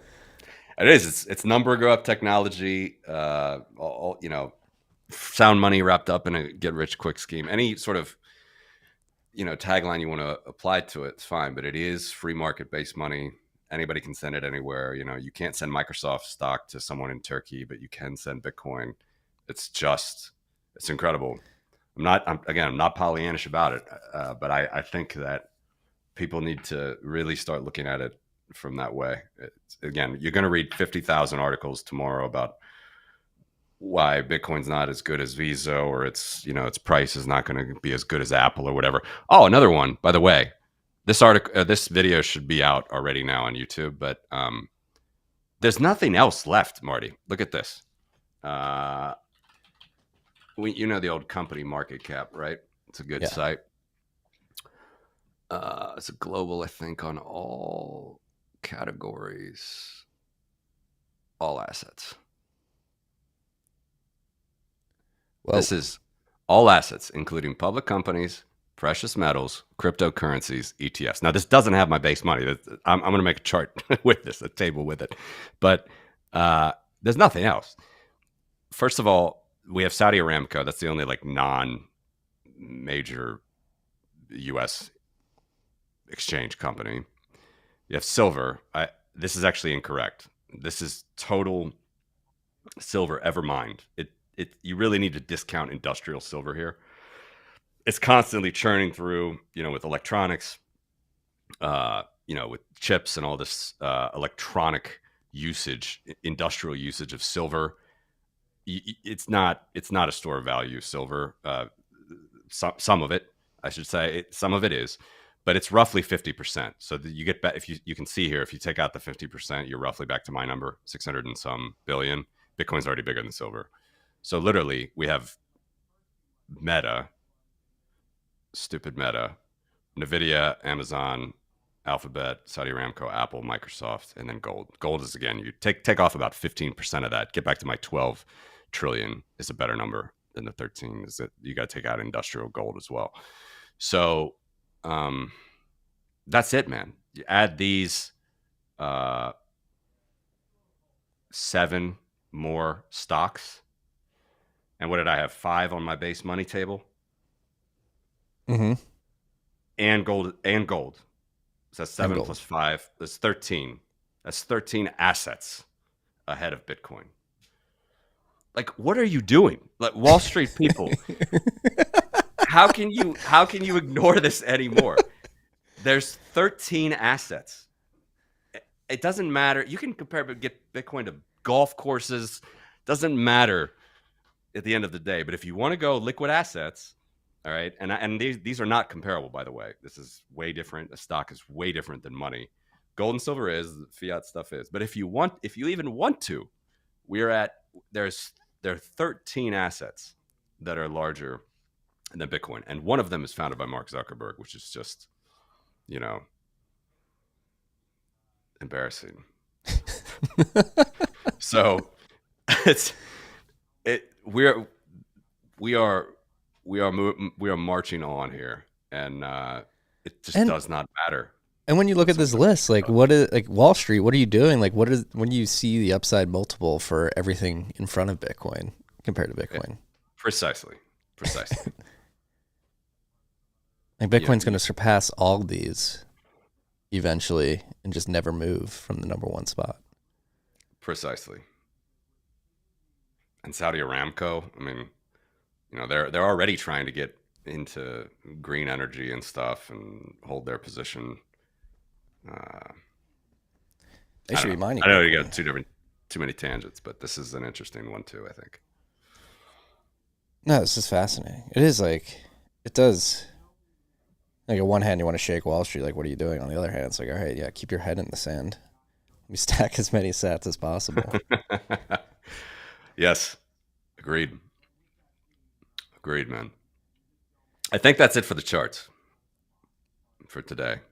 Unless you want to look at another one. Incredible. I mean, these two charts are. This one is wild. We're winning. One is wild. We're winning. Literally, like, outcompeting. Over 11 transactions per second if you include the batch payments. But I thought it was, Roger Ver told me it was like 3 to 4. Even if it was that 3.5, look, it is 3.5, and even if it was, you're still half if you talk about the gross. So we don't have to rehash that. That's just No, but it does. Those two charts highlight the amount of nuance needed when explaining Bitcoin. I think that's like the biggest uphill battle that we have. Not only do we have to explain Bitcoin to people, but we have to explain how the incumbent system works, and nobody fucking knows how that works either. Yeah, so it's like, oh shit. For my 100th video, which is coming out after this one that was just posted today, it was I compare Bitcoin to PayPal. A couple stories, a couple interesting video clips of Nick Szabo in there. Do check it out, please. It's I mean, how many times when you talk about Bitcoin, do you get the perennial like it's like PayPal then? Yeah. That's the number one confusion point, is people immediately think there's a company, a CEO. It's like, must be like PayPal. Bitcoin must be like PayPal. No, and nobody understands how the Fed works. I've been following it for 15 years now, and I still, when you get into like reverse repo facilities, new facilities, it's like, it's so much to keep up with.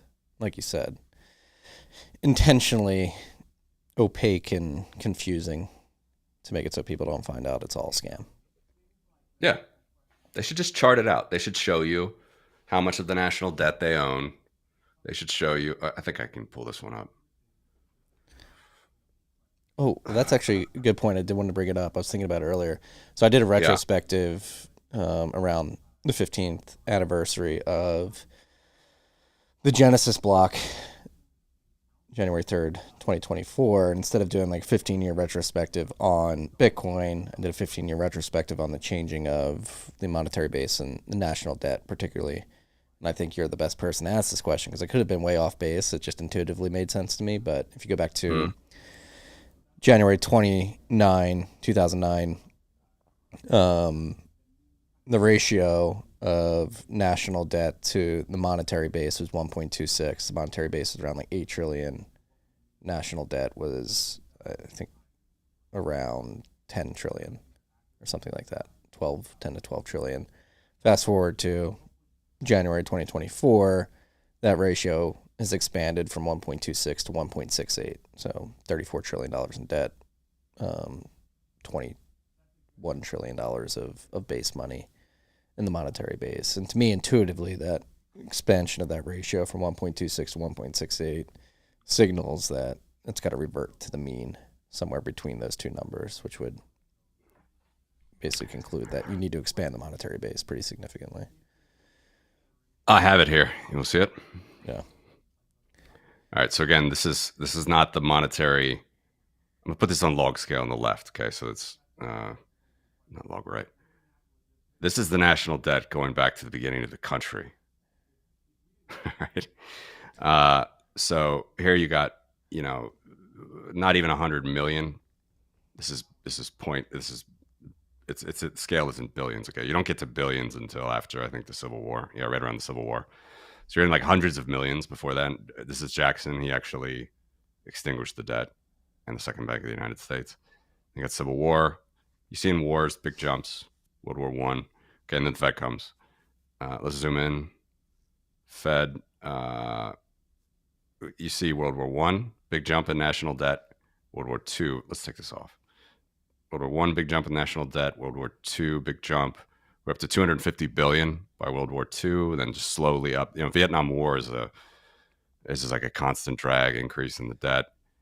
And then I think I've talked about this on your show. I can never remember, but this little sort of deceleration here was Clinton. But he talks like this was like God's gift to the planet. What he balanced the budget for.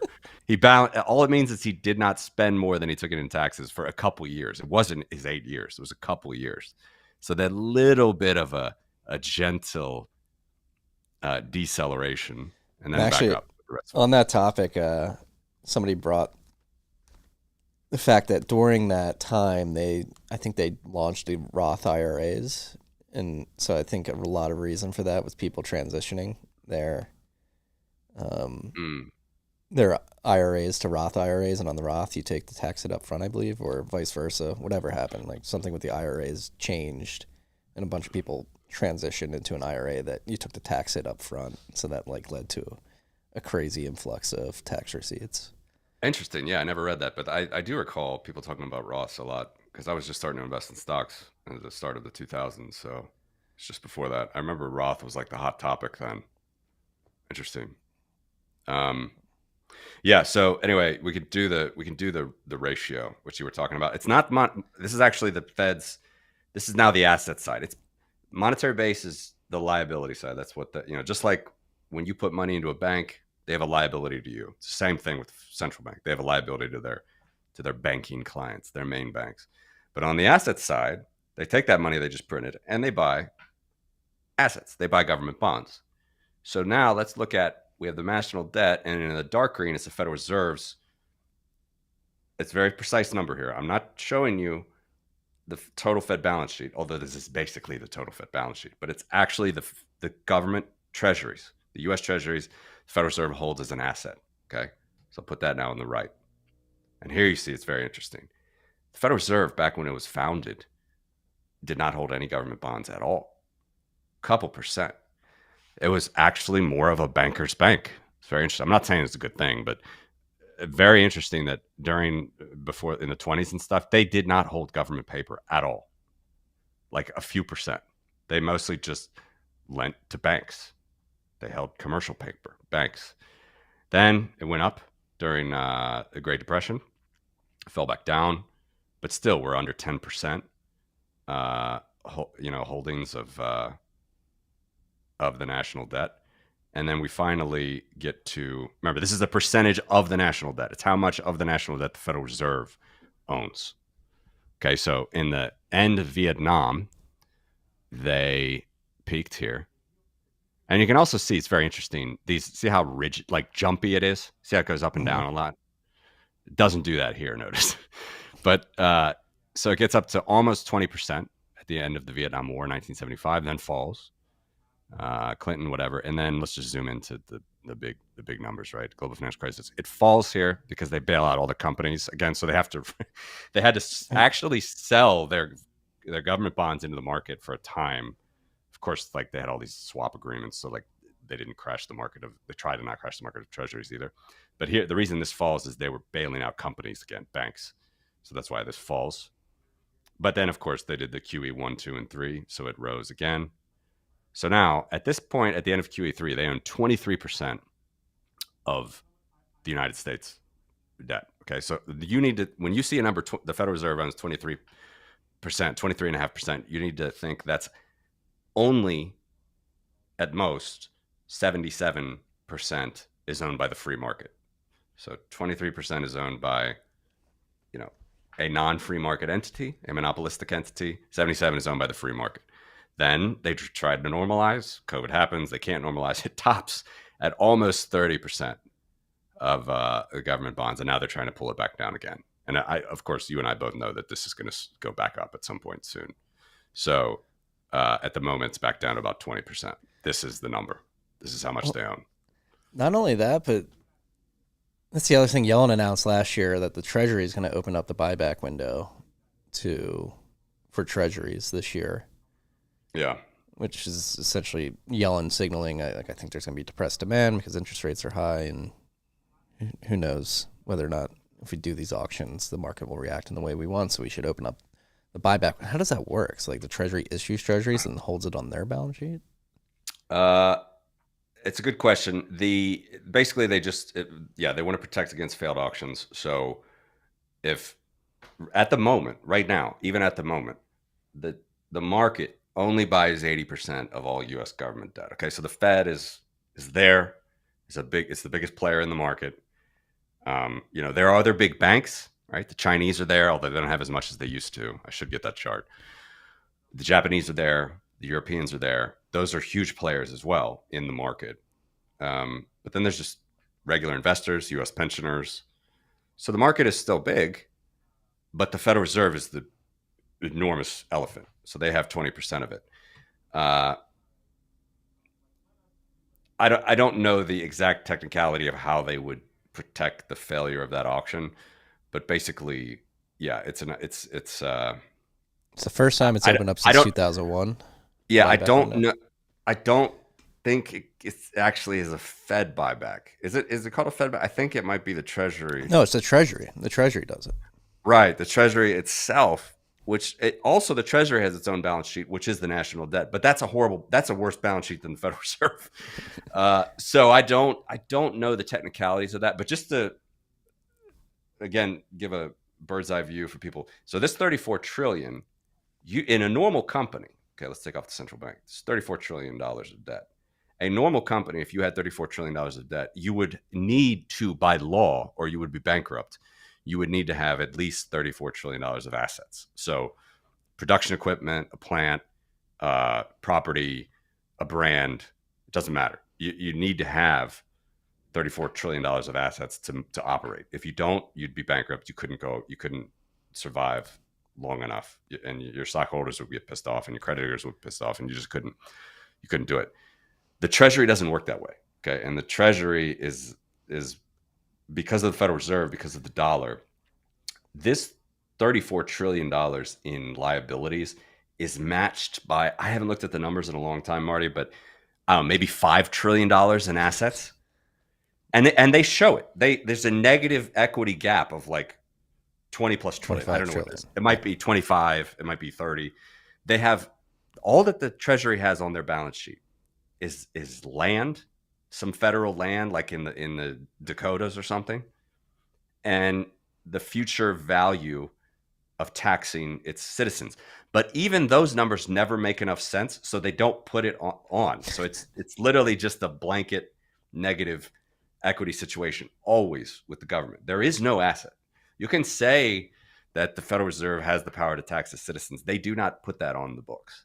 So that's why it looks more and more extreme every time. So if this buyback program is basically the ability to, I don't know, use their own future tax revenue to buy more bonds and put those bonds back on the asset of the Treasury's books, I guess that's how it would work. But I haven't looked in. I mean, that would be the only option, basically, is they're borrowing again future tax money Seems like to a buy its Ponzi own scheme. bonds.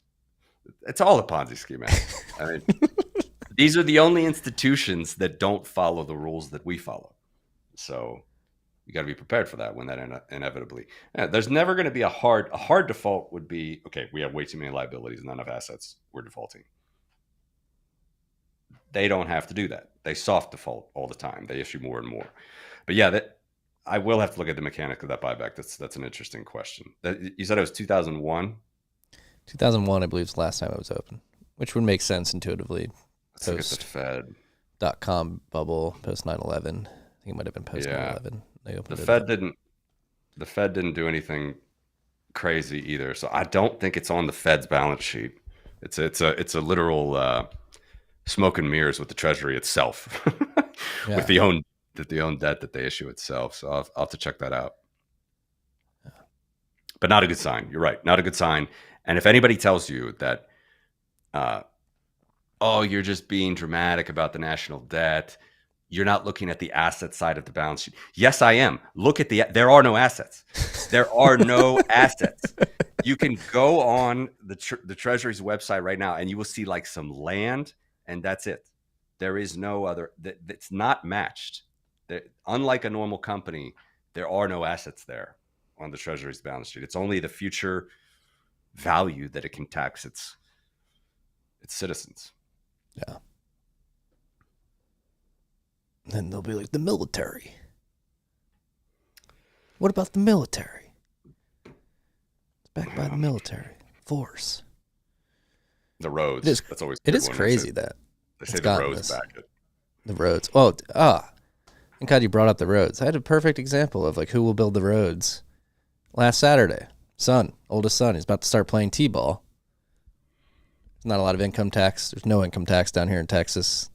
Very little taxes.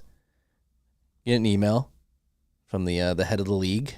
It's all the way up from t-ball to like little league before high school. They're like, hey, we need to clean up the fields, get them ready for the season. You know what? A bunch of us dads showed up on a Saturday afternoon. We cleaned up the fields. We didn't need the city to do it. Yeah. Who's going to build the roads? Who's going to clean the fields? You can. You can indeed. It's beautiful. I was sitting there. I was like cutting vines on the fence in the outfield. I was like, when they say who's going to build the roads, it's like, I'm here. I'm cutting the vines. You can have private tolls. It's pretty clear that you can do just about anything in a private capacity. Soviet Union, that's another good example. Soviet Union here. More people need to understand it. I mean, Soviet Union really did give us a run for our money in the space race. But then you need to ask 50 years later, for what good? Soviets put the first man in space, first woman in space, first satellite in space, first dog in space, took the first picture, first monkey in space, first picture of the dark side of the moon, did all these things. Okay, great, good for them. 30 years later, the Soviet Union was no more because they were an economic basket case. And like I told you, all white, by the way.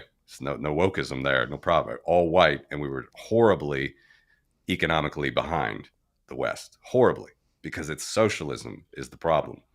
So it's just another, I don't know, it's a tangent on your road thing. It's like you can move any amount of resources you want as a government. Just say the word, give us our patriotic call, and make it happen. You could do it. But you got to ask the question later how your grandchildren are going to be doing. And the Soviet Union's grandchildren are actually better because the Soviet Union collapsed. But if the Soviet Union did not collapse, it would continue that chain, as I told you, which had never happened before, like in the history of mankind, is a pretty well-to-do Eastern European population.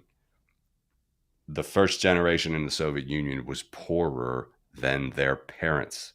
You fools. They were poorer than their parents. It's happening here. It's happening here. You guys are the last bastion. You're the last bastion, Marty. It's happening here right now. Stay positive. Stay positive. You heard of doom spending? I know we're not getting on doomerism, but like literally, you have all these Gen Zers being like, I can't save money. I'm just going to spend it all. We gotta stay positive. I know. But staying positive, going back to cleaning up the baseball fields. Similar event last year. We had an ice storm here in Austin. A bunch of trees fell down. My son's school called up, said, hey, we have a bunch of trees. We need you guys to come help. 100 people showed up, helped pick up all the branches, cut down some half-fallen trees, and got our kids' school ready so that they could go back to class. Just did it last week for the baseball field. The point being, like, I think particularly people with children, like I did both those things. So it was like, yeah, I want my son to be able to go to school in a good environment and play baseball in a good environment. So like you're incentivized to go do that. There's natural incentives. You don't need the state to solve all these problems. I think family is core to creating an environment where things will be built and get done because you want to do it for your kids. And selfishly, I do want to say again for my region here, because I know there's a lot of Bitcoiners that their noses are going to be really tweaked or they're going to be triggered when I say this. But if you see someone like Tucker Carlson going and interviewing Vladimir Putin, he can interview whoever he wants. It's fine. But that is not the Christian value center of the world that you think it is. If he goes to a French supermarket, which he calls a Russian supermarket, which is French run, Russians could never run anything outside of Moscow. And you need to watch a channel called Inside Russia, a guy named Konstantin. He's a great guy. Speaks English. He's in exile in Tashkent. They just killed Navalny in prison. Really bad news for Tucker because he's trying to do his little propaganda play. They are not your friend. They are not your friend. This Pussy Riot already exposed this 10 years ago with the Catholic Church being weaponized. This is, you could, from 2014, actually from 2012, I don't know exactly the year, but between 2012 and 2014, when Putin got in, after Medvedev left, his little puppet president for 4 years, there were major protests when Putin was going to come back. Biggest ones in Russia ever. It was the biggest chance they had for freedom. Navalny was there. Garry Kasparov was there. A guy named Boris Nemtsov was there, who was killed later in 2015, right at the foot of the Kremlin. The cameras were turned off, of course. They had a real shot in 2012 time, 2011, 2012. Putin got in again. Everybody was pissed about it, but he still did. They've faked the election, of course, which has always been fake, even since 2000. All the international bodies will say that it was rigged in some way, shape, or form since 2000. Putin got in, and from 2013, let's say, if you had two people with a placard, with a protesting, assembling. Remember, the Romans did not have the right to assemble. This is why America was special. The Romans did not have the right to assemble. So in Russia, from 2012, 2013, if you were two people, that is more than one, that was an illegal protest. Okay. So already from 2012, 2013, you fools, if you're listening to Tucker Carlson ask Vladimir Putin questions in his palace that he's been in for 24 years, he's invading a country illegally. That is not liberal democracy. It's not any democracy. That's a dictatorship. It's a gang. It's a mafia. They're killing Ukrainians. We're super worried here in the Baltics. We've seen this before. We've seen this show before. You just have to be careful. You have to be careful. I know you're disillusioned with the U.S. government, but this guy is not, and all these guys in Russia, they're not your friend. They're not your Christian brothers. They're absolute thieves and thugs, and their money supply is garbage compared to the U.S. So just take note of that, please. Yeah. I don't think they're our friends at all. I think going back to this, I think the U.S. intelligence apparatus is fucking around. I think they're both fucking around. But Tucker not coming to his defense, but I do think, I don't know, just any information that you can get from the other side, whether it's propaganda or just seeing how they're posturing. I think it's been the whole, just putting an iron curtain, for lack of a better term, between it's a silicon. There's a great channel, by the way, called Silicon Curtain. It's a silicon curtain now. Yeah. I can't think of, I don't know. I think I don't know. I think conversations need to be had, just to I agree. get a view. He can interview whoever he wants, but if it's not, I don't think it's clear to the average American who's watching that that what you saw there was. I mean, look, you can have, everybody knows that Biden is not like mentally there, and if you have plenty of media outlets to talk about that and to really get there. What you saw in Russia is first of all, as far as I know, not going to be aired actually, locally. Actually, I shouldn't say that. It might be. He approved it, whatever. But what you saw is pure propaganda. Vladimir Putin, since 2000, has taken over. This is not something like a slow roll of where he's just slowly became disillusioned and became a dictator. Since 2000, he took over the main public channels. Look up the oligarchs Boris Berezovsky, Gusinski, and a Georgian. His name is Patarkshvili. I forget his name, but these guys were the three biggest media barons in Russia in the 90s, and they in 2000 and 2001 had their channels taken from them by Putin. In 2003, the largest oil field in Russia, Yukos, was taken by a guy named Mikhail Khodorkovsky. He was in jail for 10 years. They freed him before the Sochi Olympics. Now he swings between Switzerland and London, as far as I know. He has a great English Twitter channel, Mikhail Khodorkovsky. All of these guys have gotten fucked. And look, it just can't explain to you enough. I mean, living on the border there, understanding these things, this is not a surprise for any of us in the Baltics. The path that they are on. So when you're getting this, I know it seems like you're getting something that's pushing back against the big bad U.S., pushing back against the U.S. security apparatus. First of all, the Russian security apparatus is no better. It's way worse. I mean, these guys use plutonium. They used plutonium-210 on British soil in 2006. What they are telling you, if it's not clear enough, and it should be clear enough to everybody now, is they're telling you in the West, we don't give a fuck about you. We don't give a fuck about your rules, about your laws. We have our own agendas with our own traitors. No one is going to be a traitor to the glorious Russian state, as shitty as we are, with no values, no morals, no free market economy ever in the history of our mankind. When they murder someone with plutonium-laced tea in 2006, or Novichok, as late as 2018, they did that to a former spy and his daughter on accident. 2018, the Skripals. They are telling you, we do not give a fuck about you, about your laws. We don't fucking care.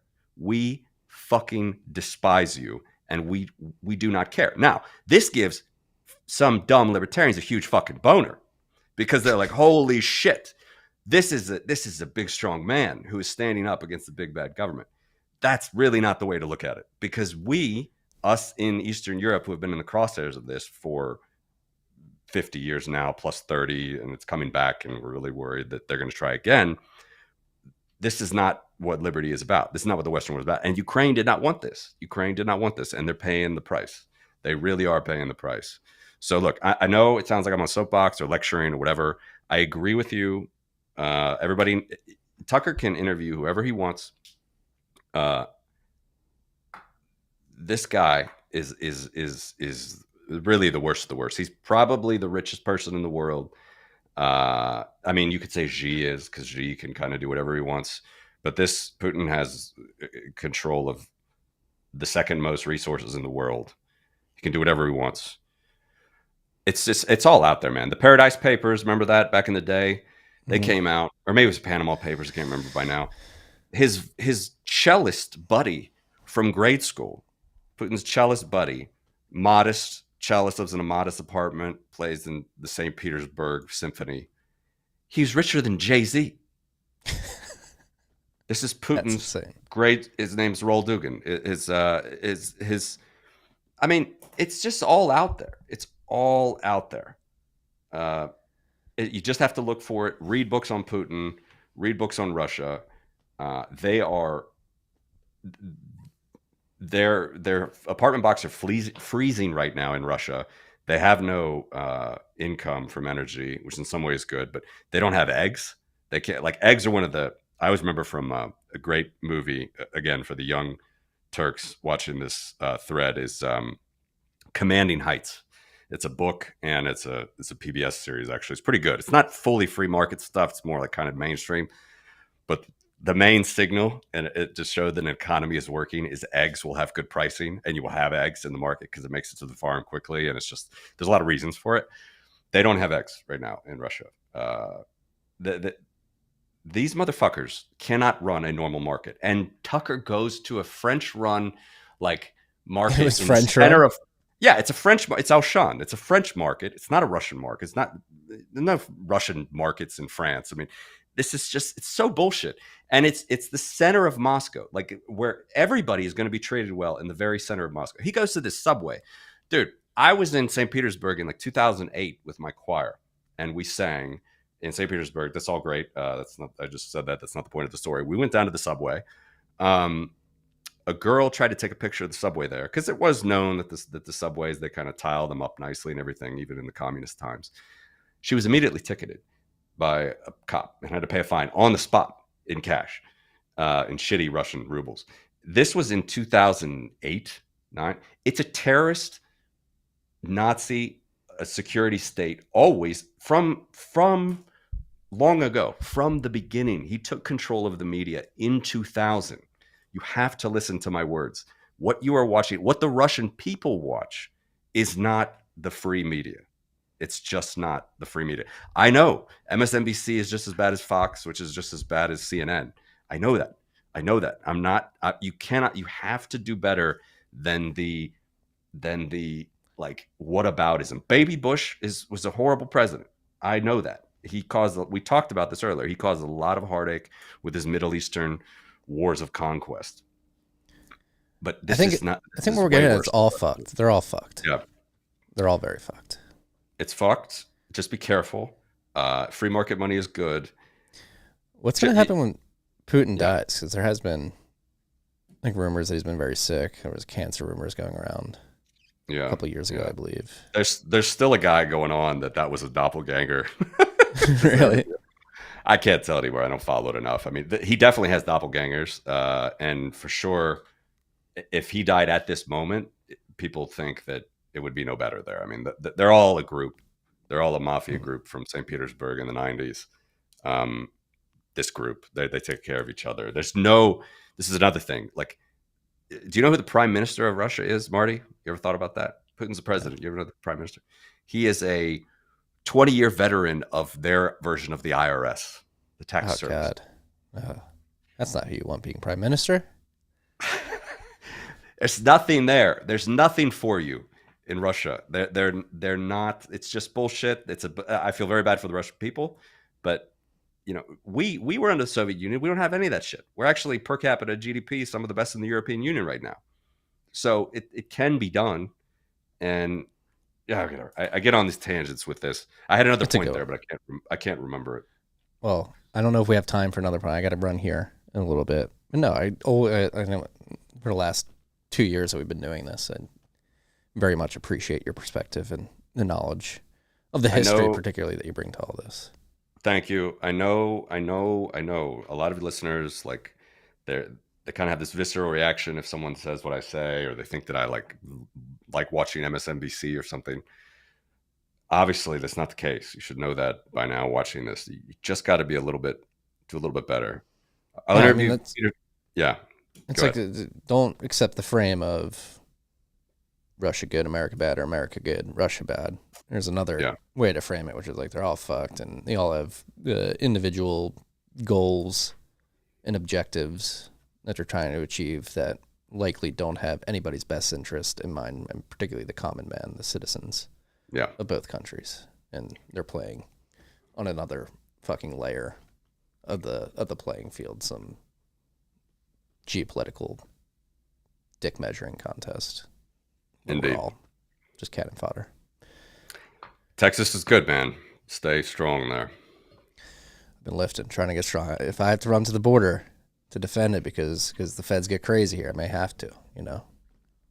It's an interesting question to ponder if you might have to do it. I mean, we have these questions as well. People are stressed here, man. People are stressed about possible invasion. They've done it to Ukraine. They said they weren't going to do it for years. It's coming up on 2 years of the invasion. Just read any tweet by any dumb moron in the West or the East who was a Russophobe, loving Russia, thinking that whatever Putin said was gold. They denied that they were invading Ukraine until, of course, they did it. And there's no reason to think that that would change now about any other part of their revanchist bullshit, you know, wars of conquest that they're trying to do in their shitty spheres of influence that no one wants to be a part of. Yeah. Hopefully Bitcoin fixes this. Who knows? That's the thing. I think to tie the bow on that, if everybody realizes, like the U.S. government doesn't have to realize right now with its massive negative assets, if you realize that you just cannot in the market keep printing your paper tickets to cover over your expenses, then things get more expensive for you. You start making better decisions. You start really thinking about defense and not offense, and the world gets better. Well, we'll be back next quarter to continue this conversation. Thanks for the most bullish charts we've seen on this show in years, potentially ever. I can't believe that data was just hiding there beneath the surface. Likewise, I feel the same, frankly, after looking at it, and glad we could do it. It's never a chore. And yeah, thanks again. I do just want to say it again. Sorry if it sounds like I'm on a soapbox, but it's pretty real for us over here, what we're going through, just as real as it is for you guys down in Texas. So, you know, my opinion won't change in the next quarter. I can tell you that. Yeah. Yeah. We'll be back for the Q1 2024 quarterly update. We've got 38 days, 39 days left in the quarter. And then the way it goes, I think we may be in the top 5. I think we may be indeed. We got to get that monthly close to count against the pound, right? The monthly close above 58K. I think we're going to do that. But yeah, it takes time. Like some central banks, even now, if you look at my summary, not all central banks even post their December numbers by now.